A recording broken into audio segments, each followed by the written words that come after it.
Now let's move on to the explanation of paragraph number 3, in which there are following complex words.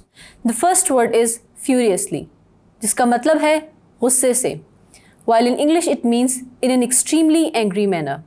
The second word is exasperating, जिसका उर्दू में मतलब है मायूसी या खफा करना, while in English it means causing strong feelings of irritation or annoyance. The third word is salvation, जिसका उर्दू में मतलब है निजात, while in English it means lifeline, saving or help.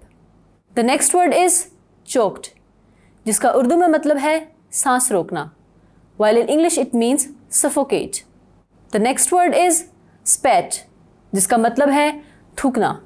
So basically this word is the past participle form of spit. The next word is indignation, जिसका मतलब है गुस्सा. In English it means anger. The second last word is prosecutor, जिसका उर्दू में मतलब है ऐसा बंदा जो किसी अदालत में मुकदमा दायर करता है, while in English it means a public official who institutes legal proceedings against someone.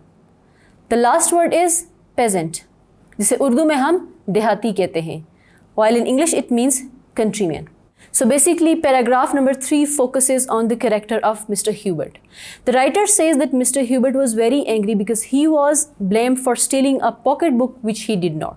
So in order to clear his name from mayor's office, he tries to defend himself again and again, but nobody believes him. और वो गुस्से में अपना हाथ उठाता है और एक तरफ थूकता है और कहता है कि मैं कसम खा के कह सकता हूँ और खुदा ये सच जानता है कि मैंने ऐसी कोई चोरी नहीं की. लेकिन मेयर उसको कहता है कि तुमने ही चोरी की है, यहाँ तक कि जब तुमने वो पॉकेट बुक उठाया तो तुम वहाँ पे काफ़ी देर खड़े रहे, इसलिए कि तुम देखो कि क्या पता मड में कोई और पैसे तो नहीं गिरे.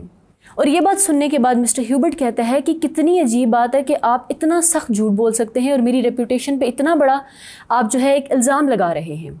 अब वो बहुत ज़्यादा गुस्से में था, बार बार ख़ुद को डिफेंड कर रहा था, लेकिन कोई इस पर ट्रस्ट नहीं करता. फिर उसकी रीज़न भी ये थी कि मिस्टर मनाना भी अपनी बात पे स्टिक थे. वो कहते हैं कि नहीं, इसी ने ही चोरी किया.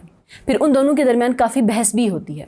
इसके बाद मिस्टर ह्यूबर्ट रिक्वेस्ट करता है कि उसको सर्च किया जाए, अगर उसे पॉकेट बुक मिलती है तो वो वाकई मुजरिम होगा.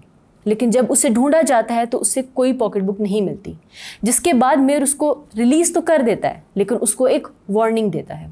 और इसी तरह जब वो मेयर के ऑफिस से बाहर आता है तो लोग उसको घेर लेते हैं और उससे पूछते हैं कि आखिर क्या हुआ.